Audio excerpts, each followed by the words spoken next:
Welcome back to All Things Lord of the Rings with your host Alex, also known as Solanus Dracone. Boy, I've been gone for a while from this, haven't I? Not gonna lie, I've been dealing with a dip in my productivity since the last episode. I'd like to say it was for a good reason, but honestly it's just hard to find the willpower to keep at something when there's not a lot of encouragement. That's why I want to thank Dark King 009 for just flat out asking me to keep going. Just a simple little thing like that, a request, some encouragement, some sign that what I'm doing is enjoyed and appreciated, makes a world of difference to my motivation. If I get some more of that going on, I might just be able to get back to my old self. Thanks again, Dark King 009. Enough blathering, blatherskite, let's get back on with the story.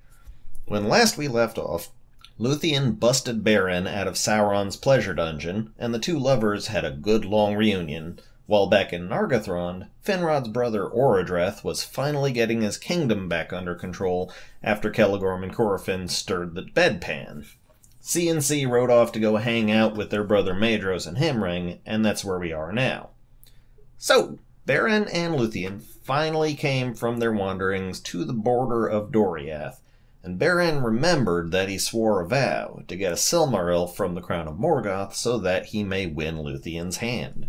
He planned to drop her off within the forest of her home safely, but she was having none of that.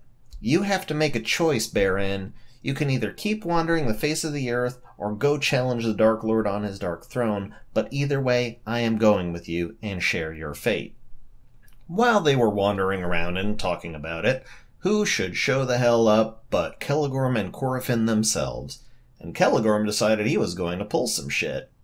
He rode his horse on a collision course right at Beren, while Corofin snagged Luthien up onto his own steed. Beren made the epic jump of all time, and not only leaped out of the way of Celegorm, but got right onto the back of Corofin's horse, grabbed him by the neck, and body slammed that motherfucker to the ground. Rightfully, that jump was so metal that it was called the Leap of Beren, and he was the stuff of legend forever afterwards. Unfortunately, Luthien got tossed off the saddle as well. Beren sat on top of Corofin, throttling the bastard for all he was worth, but then Celegorm came up from behind with a spear intent on shanking our hero. Just at that moment, Huan, the best damn doggo who ever lived, had had enough, and he hip-checked Celegorm's horse at the last second. Huan kept a guard over Beren, while Celegorm cussed them both out, and his horse refused to go near Best Doggo. Luthien had gathered her wits by this point, and as she picked herself up, she told Beren not to kill Corofin. Beren listened, but what he did do was steal all Corofin's shit, including a knife called Angrist, which was sharp enough to cut through iron like it was wood. He then body-slammed Corofin away and was like, "Go back to your family and learn some manners, punk. I'm taking your horse to help take care of Luthien, and I bet he'll be happier than he was with you." Corofin talked some shit about going forth to a better death, and just as he and Celegorm were riding off, and Beren had his back turned, this punk bitch grabbed up his brother's bow and shot 2 arrows at Luthien, for crying out loud. The first one was caught by Huan in the mouth, but the second one was caught by Beren in the chest. Right. Well, that pissed Huan off, by God, and Best Doggo chased those fuckers off. It's safe to say by this point, Huan's had enough of being Celegorm's loyal hound. On his way back, Huan brought some herbs from the forest to Luthien, who worked her magic on Beren and managed to heal him.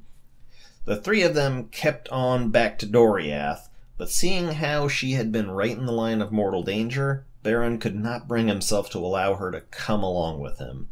With a heavy heart, he left her in Huan's care and set off with Corofin's horse. He got as far as the pass of Syrian, and while looking out over the waste of Anfauglith, he dismissed the horse, saying it should be no man's horse now, but free to run wild.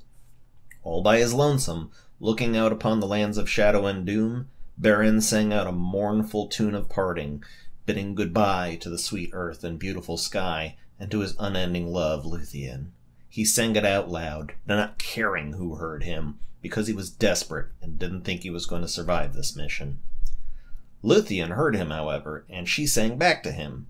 She then jumped onto Huan's back again to ride him north, to find and follow her love right into hell.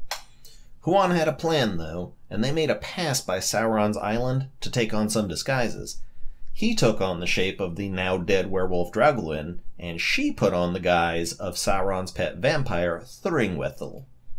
Riding on like that, you can well imagine how trouser-browningly terrifying it would have been for anyone who stood in their path. Beren damn near pissed himself, but at the last second they cast their disguises away, and she glomped him, and as you can well imagine, that was much better than what he thought was coming. He was happy, but he wasn't entirely happy. He said to her, "Damn my oath to Thingol, it would have been better if he just killed me right there in Menegroth, rather than me having to bring you under the shadow of Morgoth." It was at this moment that Huan used his second talkie token out of 3 and said to them, "Listen, Lúthien's already doomed to death. That ship went out when she fell in love with you. You can turn aside from your promise and take her with you into exile, but you're going to be seeking peace in vain. If you go up against Morgoth without her, she'll die alone. But if you take her with you, then at worst you'll die together, and at best you'll get what you came for. Now, I can't finish this mission with you, but I'll go with you as far as the gate, because I have a feeling that I'm supposed to see what's there. After that, hopefully we 3 will meet again." So, understanding finally that Lúthien's fate was tied to his own, he gave up trying to talk her out of coming with. They put the disguise of Draugluin on Beren now, and Lúthien went back to looking like Thuringwethil. And together they charged forth toward Thangorodrim, with Beren giving out a great big howl, while Lúthien flapped around overhead. And that's where I'm going to cut it. Before we go, I'd just like to ask a favor of my viewers. If you're new to my channel, and if you've subscribed, I would greatly appreciate it if you left a comment on the video that caught your interest. I've been all over the place with what I've been doing on my channel, and I really want to know what people want to see. So please, say something on the video you liked to let me know you like it, and I'll be much better able to arse myself to make more. Once again, I am Alex, also known as Solanus Dracone, and this has been All Things Lord of the Rings. Goodbye.